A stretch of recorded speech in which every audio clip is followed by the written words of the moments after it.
Home. It's where you build your legacy, where traditions are started, seeds are planted, meals are shared, and stories are told.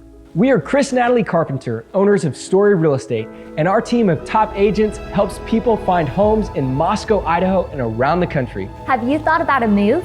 Contact us to get connected with a top agent who shares your values and puts your family first.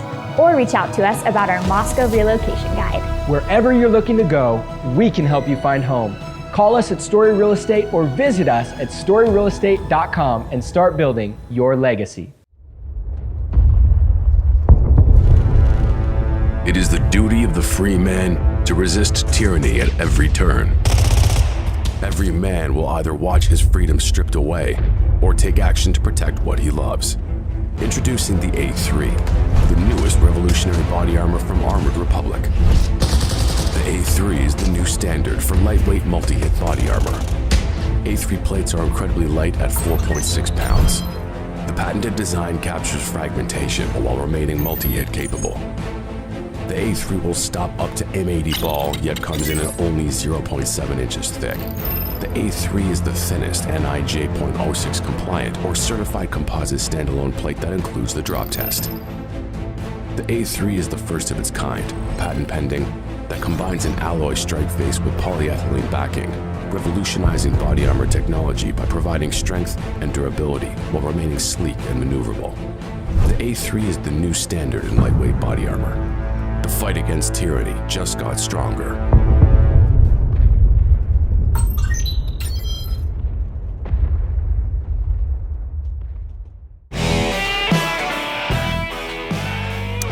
Hey y'all, good evening. Good Tuesday evening, America. Pastor Toby Chalk Knox, I'm the Water Boy. It's good to be with you on the Fight Laugh Feast Network. Hey, if you're a fan of Cross Politic or the Fight Laugh Feast Network, and why wouldn't you be, then surely you know we have a merch store, right? Where you can buy blue sweat, right? These aren't. That's a special these custom. Are special made, Yeah. but Not eventually these will be in. He the worked merch with some store. slave labor in in Georgia. Whoa. I just want to point out that I still don't have a bright blue Fight Laugh Feast hoodie. There's only one in existence. No one else does. But if you go to the store and request it, we'll make them for you. So send your emails to Chalk Knox at Fight Laugh Feast. Hey, man. And complain. No, you need to go to the Rowdy Christian merch store. It's your one-stop shop for everything cross-politic merchandise. We've got t-shirts, hoodies, not bright blue ones, hats, but we've also got specialty items like backpacks. Are they bright blue? Mugs, coffee. No, they're nice though. Even The backpacks are AirPod nice. cases. Yeah. Whoa. Visit Rowdy Christian merch. Do we have RowdyChristian.com. Do we have cell phone cases? Yeah, we do. Because I think my kids are like obsessed with cell phone cases. Really? Yeah, like every month they're like, They want a Dad, look, I different- got a new one. different cell and phone I'm like, case. I don't even have a cell phone case. Yeah. I don't believe in those things. Yeah. Visit Rowdy Christian merch. Somebody and- just bought something. Someone just bought something, Rowdy at Christian. rowdychristian.com. Is that Angel right? just got its wing. RowdyChristian.com. Also, the other reason why we bring this up is because we actually are looking like we're onboarding a business partner for Rowdy Christian. Is actually a separate company from Cross Politic, and so there's some That cool we things own. that are coming up. That we own. There's some and pretty it cool helps things coming. us. Yeah. And it helps right. every little bit helps. Buy that next gift. Get a little something for yourself. Maybe, Valentine's Day is right around the corner. That's true. Again, nothing says love like buying like an something AirPod case from for your life. rowdychristian.com. That's right. That was good, Toby. All right, so you guys remember the FBI raided Trump's Mar-a-Lago because he had some secret documents. They're like, can we give them to you? No! Which We're gonna happened? have a raid. Which happened in September. Yep. That's right. Keep that date. Okay, September. Okay. Okay. Days before the election. It Four was to be exact. 4 days. We'll be exact. So like the end of October? No. November 2nd, something like that. Okay, yeah. It was found out that Biden's nonprofit had His think tank. had secret classified documents in his think tank. And the FBI raided it? No, they didn't. No, they handled it differently. But check out how MSNBC talked about this. Or CBS, excuse me. 3 sources tell CBS News the classified documents were discovered in this building about a mile from the White House at the offices of the Penn Biden Center, a foreign policy research institute set up after President Biden left the vice presidency. According to a source familiar with the matter, the classified documents are small in number and were found in November in a box among unclassified material. Sources would not characterize how sensitive the documents are. Responding to requests from CBS News, the White House counsel said that on November 2nd of last year, before the midterm elections, lawyers for President Biden were cleaning out office space at the center. When they discovered the documents marked classified in a locked closet, they stopped the work and contacted the White House.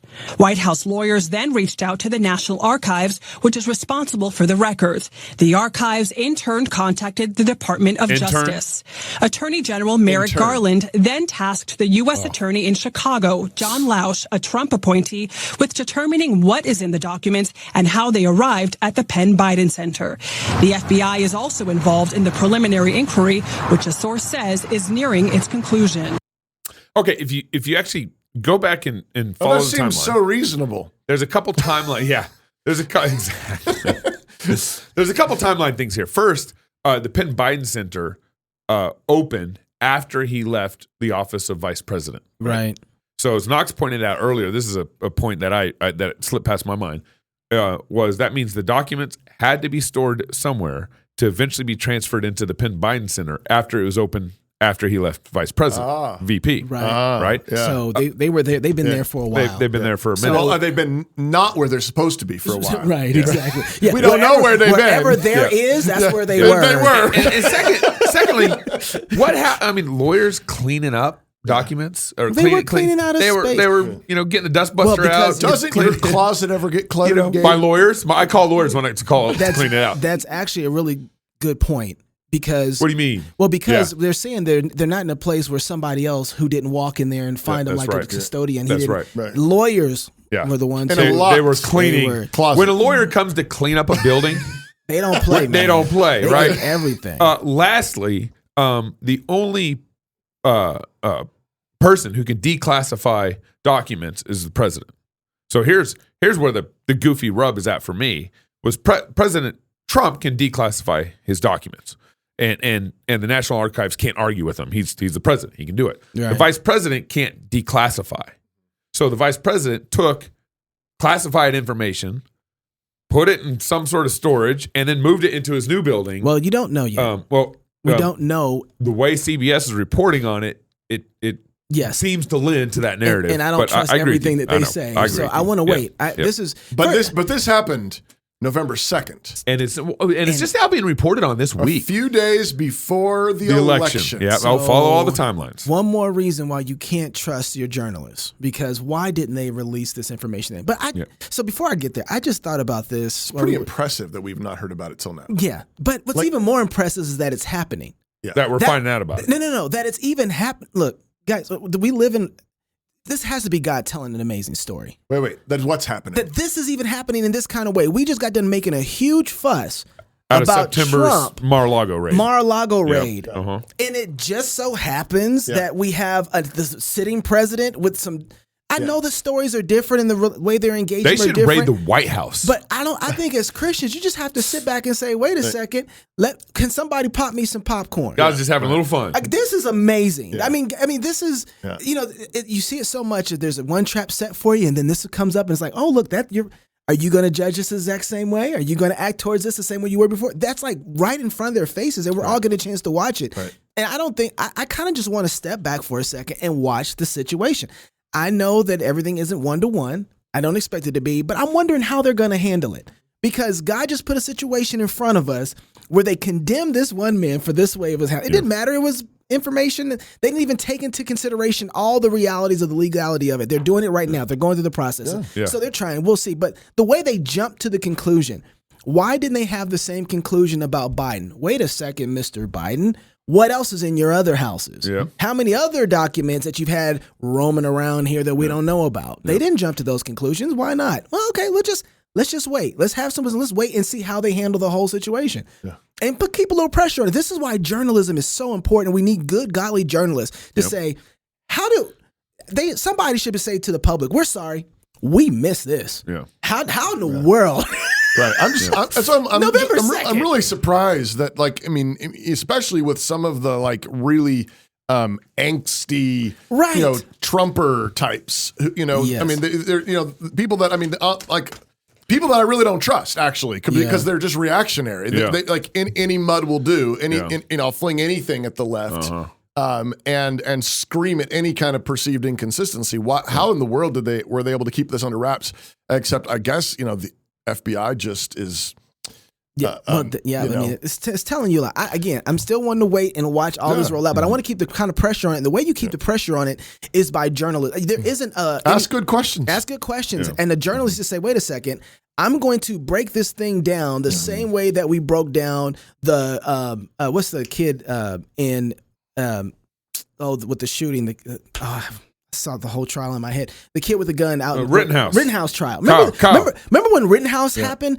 All of a sudden, I think it was the Times put together a magnificent piece of all the gunshots in the timeline. And I was like, I've never seen anything like. I need that kind of journalism happening to this situation right now. Let's work it all out. How long has he had these files and nobody known about them? Were they declassified by Obama? Let's wait and ask the right questions and see what happens. But don't just jump on it and start hammering it until we know those things. Well, and here's why our journalism is just fraught with corruption. I'm going to pull a little audible here. Okay. A little audible. I didn't know about this. The Blaze did a FOIA request that found out HHS, Health and Human Services. Health and Human Services. Does the government even know what a human is anymore? We don't know. Yeah. They pulled this FOIA request and found out that HHS purchased advertising from major news networks, including ABC, CBS, NBC, Fox News, CNN, MSNBC. Who pulled it? New York Post. This is Blaze. Our boys over at the Blaze. No, right? I mean, but they okay. They pulled the FOIA request. Los Angeles Times, Washington Post, digital media companies, Newsmax. Even Newsmax. Okay. Newsmax. Okay. Speaking of reactionary. Yeah, exactly.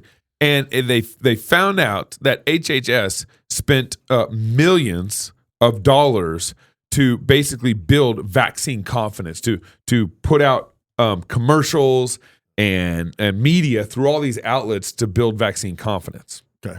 And that's on top of kind of all the earned media that they got with Fauci. But when you're spending millions of dollars to get your commercial on ABC, what are you going to do? You're going to get Fauci on any time they call. Mm-hmm. So it's kind of bought earned media, and you're also going to be reluctant to do faithful journalism. We get this money, especially for the vaccine. If the truth would reflect poorly on your commercial, on the accepted science, and so Congress, so-called, appropriated. So we don't know the real numbers, but here's what Congress appropriated. They appropriated $1 billion in 2021 for the Secretary of Health to spend on activities to strengthen vaccine confidence in the United States. Wow. When was $1 that? billion. 2021. Yeah. 2021. Right. And so you have all these conservative outlets. Vaccine confidence. Yeah, you have all these conservative outlets being bought by Health and Human Services, taking the money. Yeah. Many, and of course, a lot of them are arguing, saying many editorial boards say they have firewall policies that prevent advertisers from influencing the news coverage. Bull. Are you? Yeah. Bull. Right. Are you looking up the verse about not taking gifts? No. Yes. Yes. That's exactly what I was thinking about. Yeah. I just read it this morning. It's like in Exodus 22, somewhere in there. Yeah. And do not take a gift because it blinds the eye to justice. That's exactly right. It makes you blind. I don't think people realize that. I mean, just when you're beholden to somebody. Mm-hmm. It just begins skewing reality. This is the one day I didn't bring my Bible, so I don't have it. I could find it, but it's in there. But here's what I want to point out. This kind of little shameful plug here. But one of the reasons why we're building what we're building here at Cross Politics is we don't want to be bought by those advertisers. Right. You don't know how many advertisers we turn down. We have a number of advertisers here. We have a number of corporate partners here. We actually sift through all our corporate partners. But one of our budgeting principles and goals is actually to fund all operations simply from our memberships. From our club memberships. So advertisers can't buy us. And the reason for that, of course, is obviously you're giving a gift to support Cross Politics when you do that. But when it's those sort of small amount gifts $10 a month, $25 a month, thousands whatever. of you doing that. Yep.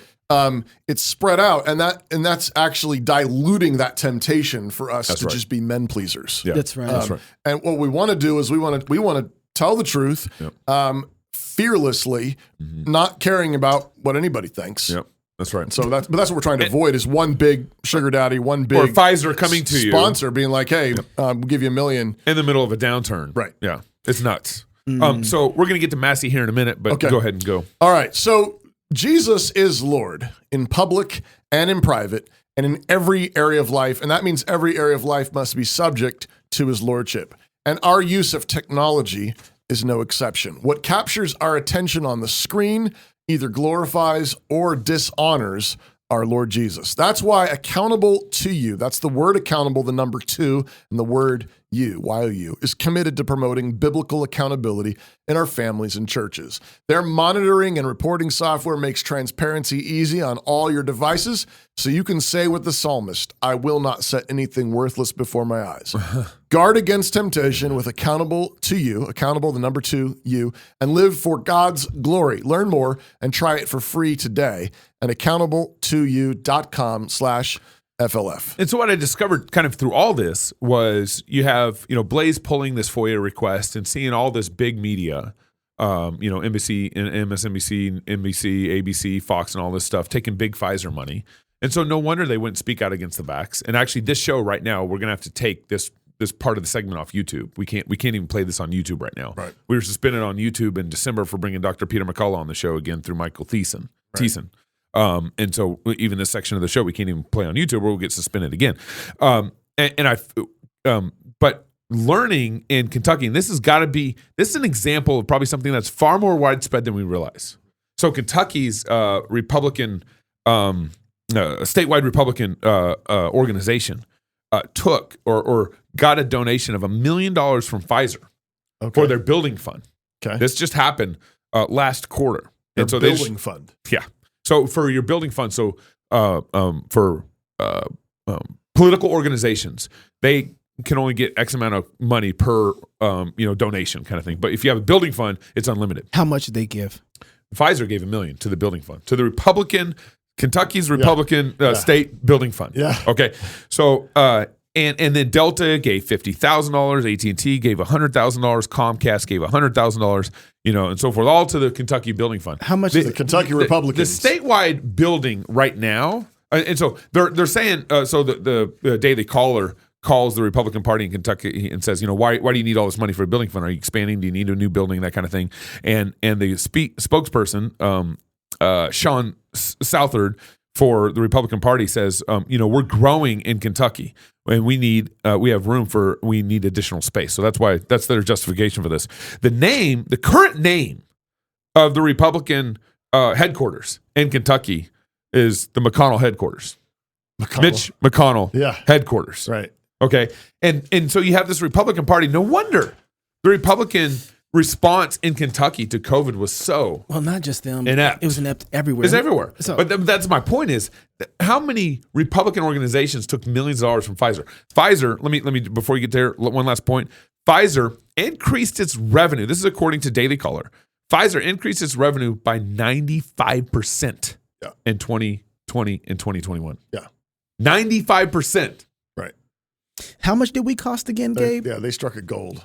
Yeah. Right. Yeah, we got disgusting. Yeah. And it's the people who supposedly the freedom riders, right? The freedom fighters, all those guys. The GOP. There. Here, I found is verse 8 of chapter 23 in Exodus. Yeah. And I read it early and I was like, man, we got to read this on there. And you shall not take a bribe, for a bribe blinds the discerning and perverts the words of the righteous. Right. Mm-hmm. How is that not what just happened? And I actually like the King James better because the King James just says gift. And I'm guessing, I didn't look up the Hebrew, but I'm guessing that's the word. And what they're doing there in that translation is interpreting it. They say it's like a bribe. It's like a bribe. Yeah. But I think we need so to taking a gift with all sorts of hidden intentions behind it is what it's getting at. I mean, so often people don't come up to you and be like, hey, would you like to take a bribe? Here's $1 billion. Yeah. No, that's not what people do. No, they give you a gift. They flatter you. Mm-hmm. They give you money. They give you attention. They give you whatever. Yeah. And there's not like, maybe like anything explicitly said, but hey, could you do this for me? Yeah. Well, you don't want to do that. Just tone of voice, just a flick of the eyes, just it's very subtle. It doesn't have to be explicit at all, but or maybe they don't even have anything to say to you, but you're thinking to yourself, I don't want that gift to stop. Yeah. I don't want to lose that gift. I don't want to lose that gift of again, money. Yeah. Maybe it's attention. Yeah, sex, whatever, all that stuff. Yeah, right? maybe it's respectability. This is Project Veritas. This is how Project Veritas is getting all their interviews, is they're sending in women to meet with these lonely execs or whatever. Yeah. And all these women are doing is just giving them a little attention. Yeah, flattering them. And they start gabbing. Yep. Give them a drink. That's it. We don't have the kind of men that are prepared to not take a bribe. Right. Because here's one thing too, is that the way that things are set up now in the social media and the platforms, everything is gathered kind of in one place. And so trying to get somewhere, you have gatekeepers. Right. And you would think you wouldn't, but you got a lot more gatekeepers than you think, even more so now. And so we aren't willing to just trust God, do the hard work, because we don't have men who are built for that in the same way. Yeah, this is everything we're talking about with the alternative economy stuff. That's exactly right. They even got to be careful in some of the new economy. Right, but yeah, exactly. It's not like you can go through the world without taking anything from anyone. Yeah. But you have to be aware of who's giving you what, who's providing what. Because that's what happened in 2020, 2021. That's right. Was, Apple will shut you down. Google will shut you down. Amazon will shut you down. Stripe, MailChimp. They'll shut you down. Banks. Your bank will cancel you. Yeah. And so, where are you leveraged at? Yep, right. And I think this is, business-wise, economically, I think churches, pastors, you got to be in a position to be able to speak the truth and not say, but I can't say that because if I do, my big donors will start leaving, or I'll get in trouble with my congregation or my presbytery or my my denomination. It's not just in the GOP. GOP is this way because the church is this way. Right. Because we are this way. Because we haven't seen these gifts as having hooks, and this goes back to why I'm so grateful for the stance of New St. Andrews College and Logos School, not taking a cent of government money funding. And that's a principled stance because they're saying we don't want gifts from there. Yeah. Right. Because with the gifts come hooks. Yeah. And so I think it's the same thing. You got to be careful about debt. You got to be careful about debt anyways, and recognize that if you do take on some debt in some place, you belong. The debtor is a slave of the lender. Yep. It's right. And so striving to be debt free is striving to be free. Yeah, that's right. And so this was came back up on our radar, but I think the timing of it was really important. This Dr. Joseph Fraiman, last year, so he was total doctor, pro lockdown, pro vax, pro everything. Okay? Yeah. And then last March? It was March 5th, I think it was. Last March. So this is 2022. Yeah, March 7th, okay. I'm sorry. Okay. 2022. He goes on. What's the show? It wasn't a show. It was actually kind of a forum. Yeah, it was a forum held by Ron DeSantis on the curtain close of COVID. Okay. Yep. And March 7th. I think we covered some of it. Who hosted this? It was the person of the year or the politician of the year last year, as far as I'm concerned. DeSantis. Ron DeSantis. I think he's a politician. I always give the person of the year, especially in this kind of time, to moms. That's the first. Moms, as far as I'm concerned, with the place that we're in right now with families and parenting and women, the attack on women, and a woman who's having children, moms are the person of the year, hands down. Right? But I think a politician of the year has to go to Ron DeSantis. And he had the curtain close on COVID right at the beginning of the year last year, which is about a year and a half too short for me. So this I had my curtain call I think April of 2020. I was in February. We're done. We ain't starting. And so this, give this clip a second. He's got a couple things to say here. But roll this again. This is Dr. Joseph Fraiman, looking pretty good in this clip. My perspective throughout the early parts of this pandemic were very different than theirs.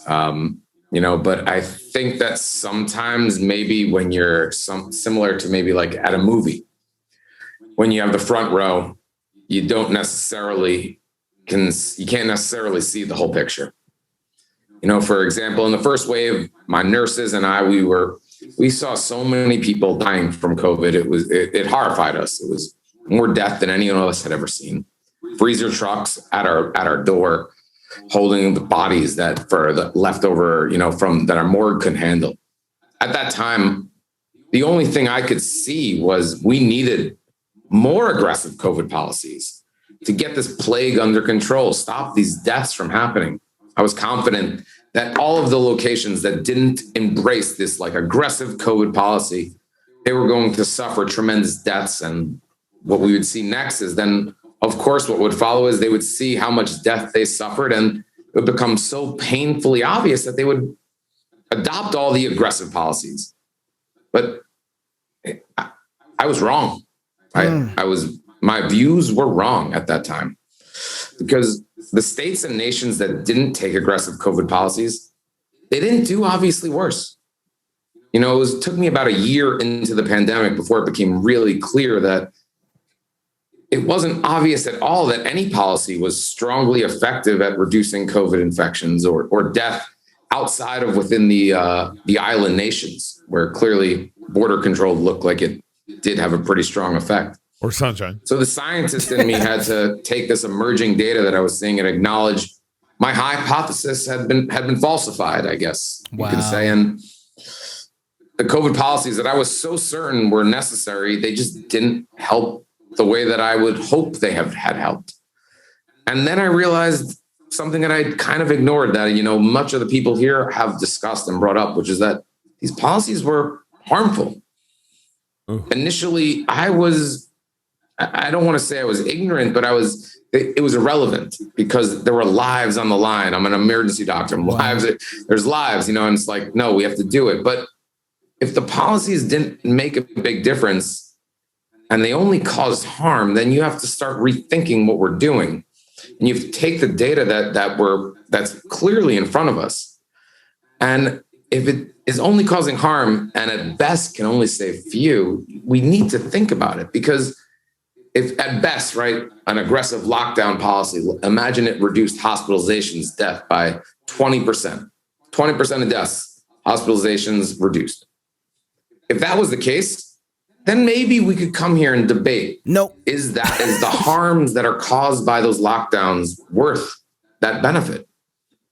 And how do we negotiate that benefit through, navigating through our freedoms? Sure. But okay. But no. The reality is hospitalizations and deaths were not reduced by 20% by any policies. And because if they were, we would have had studies at this point that would have been able to consistently identify that. And that just has not occurred at all. So I think as a society, we have to decide if we want to continue like a public policy that's obviously producing large harms and offering only a minimal benefit at best. That's currently unmeasurable. Yeah. Also, personally, I would like to apologize to the 3 other scientists sitting with me here on Zoom, the proponents of the Barrington Declaration, because I did think y'all were crazy or dumb, or maybe you just didn't understand what I was seeing. But I now realize, actually, I'm sorry, because I believe now you guys were correct, and you were correct from the beginning. And I wish that more people, including myself, had realized that sooner. And I hope more people realize that soon enough. Wow. Man, what universe is this in? I know. Florida. This is this is the thing. That's what's so crazy about it. And so, what a refreshing, massively refreshing. What a refreshing thing to hear. I was wrong. I apologize. Yeah. I wish I had understood this sooner. You were right. You were right. I was wrong. I thought you were crazy. Right. And one of the things from this, I remember seeing this, and it was working through me the whole time last year. We need to make sure that we keep repentance as an option for people available. Right. We need to make sure. And God is so committed to that reality that he changes people's hearts to repent. That's right.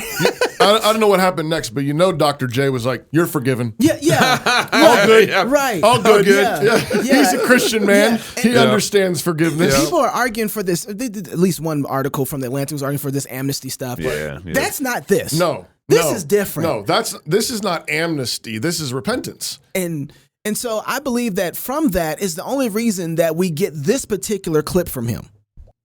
Hello, my name is Dr. Joseph Fraiman. I'm an emergency physician based in Louisiana. In addition, I am a clinical scientist. I was the lead author of a peer-reviewed study that reanalyzed the original Pfizer and Moderna clinical trials for the messenger RNA COVID-19 vaccines. We found the vaccine increased serious adverse events at a rate of 1 in 800. At the time of publication, my co-authors and I did not believe our single study warranted the withdrawal of the messenger RNA vaccines from the market. However, since its publication, multiple new pieces of evidence have come to light, and this has caused me to reevaluate my position. An article published in the BMJ regarding the FDA's own observational surveillance data found the messenger RNAs were associated with multiple of the exact same serious adverse events identified in our original study. But the FDA had failed to inform the public of these findings. Yikes. In addition, now we have multiple autopsy studies that find essentially conclusive evidence that the vaccines are inducing sudden cardiac deaths, yet the rate of these vaccine-induced deaths remains unknown.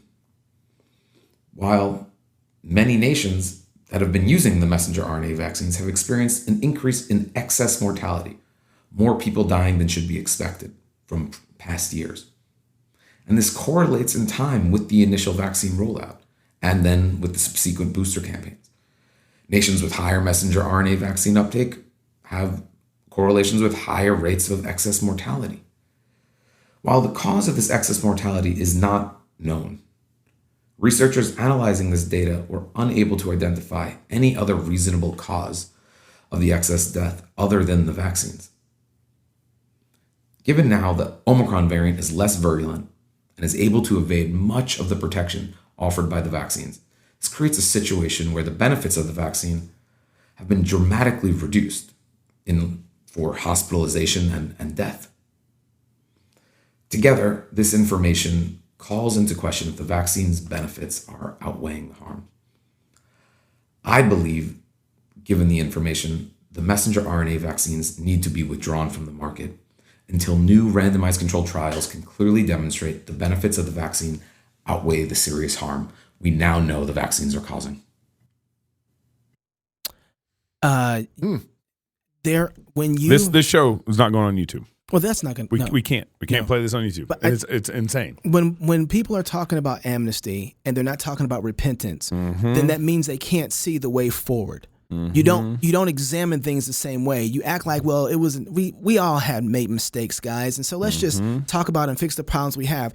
You don't know what the problems really are until you observe the sin that you committed. Right. You understand? Right. And when you understand that, then you can have bold. Look at this man. I mean, look at him. Look at the way he looked before he was talking like this. This man looked like he's in the trenches. he's at war. All these studies. He's going through it. He's like, and he feels a responsibility and a duty to be out there saying this. And so I'm not trusting anybody on amnesty. I'm not trusting until they've really repented, because then they can't see the problems that we're facing. This is a massive problem. If a mechanic is working on your car and he screws it up and you go out to start your car after he works on it and it doesn't work, it's busted. And then you open the hood and it's like, the whole thing's like, hooked up wrong or something like that. And he says, my bad. Right. Amnesty. Right. Let me try to fix it. Right. Your first response would be like, well, no. No, like, you just screwed it all up. Why would I let you keep messing with my car? I don't trust you. But if he says, I'm sorry, please forgive me, I did not hook this up. I know exactly where that needs to be hooked up to there, and that needs to be hooked up to there, and I did it backwards, upside down, inside out, and I know, and he explains to you what he did wrong, then you actually have reason. I mean, you may still not want him to do it, but at least you have reasonable understanding that he knows what he's doing. Like he just explained. Yeah, right. He just explained in detail exactly what he got wrong and what the concerns are. And that's the difference between repentance and amnesty.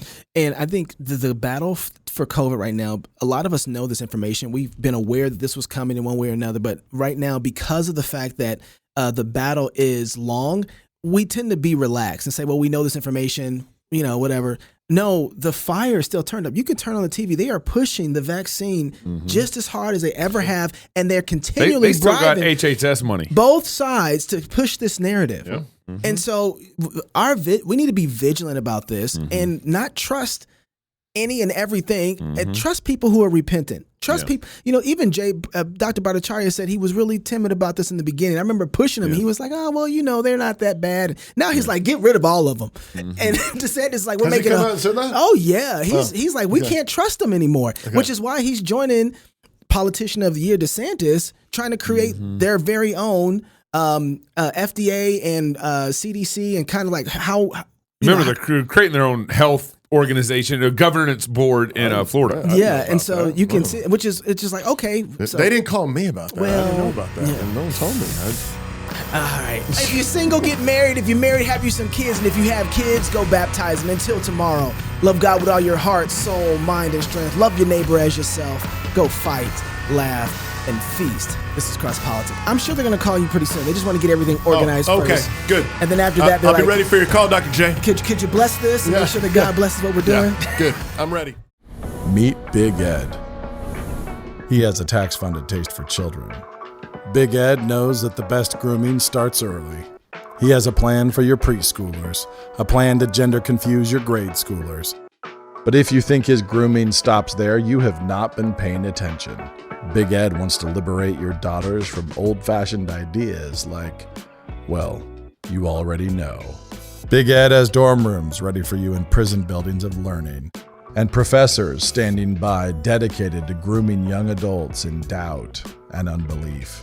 After all, he is the gatekeeper of this brave new world, and if you want a job, you'll need to pay him with years of your life for a permission slip. Yeah, whatever. You think David paid Goliath for a certificate in giant management before those two squared off? Did Luther major in theses? Was George Washington summa cum laude in empire repellents, while Jefferson focused on ag with a minor in declarations? When the world needs saving, meaningful vocations abound for those who are truly prepared. And the truth is, despite Marxist advances, this is still America, and Big Ed is still a voluntary opt-in. So don't. Not at any level. Not preschool, not middle school, not college. It isn't complicated. When Big Ed offers you free candy, stay away. You'll thank us later. We know it's crazy, but run with us here. Men and women were created in the image of God. You don't need a government certificate of faux learning for personal validation or permission to work. You were born with divine permission to pursue knowledge and understanding, truth, goodness, and beauty. And at New St. Andrews College, we are committed to helping students do just that, to their fullest potential. In an age dominated by chaos, when learning is on a choke leash controlled by Big Ed and his many strange friends, ours is an education for outlaws, an education for men and women committed to building a beautiful and free society in the ruins of the Western world. When thinking is outlawed, only outlaws will think. Yes, Big Ed hates what we do, but his hatred brings us joy. New St. Andrews College, liberal arts for outlaws, mind, body, and soul.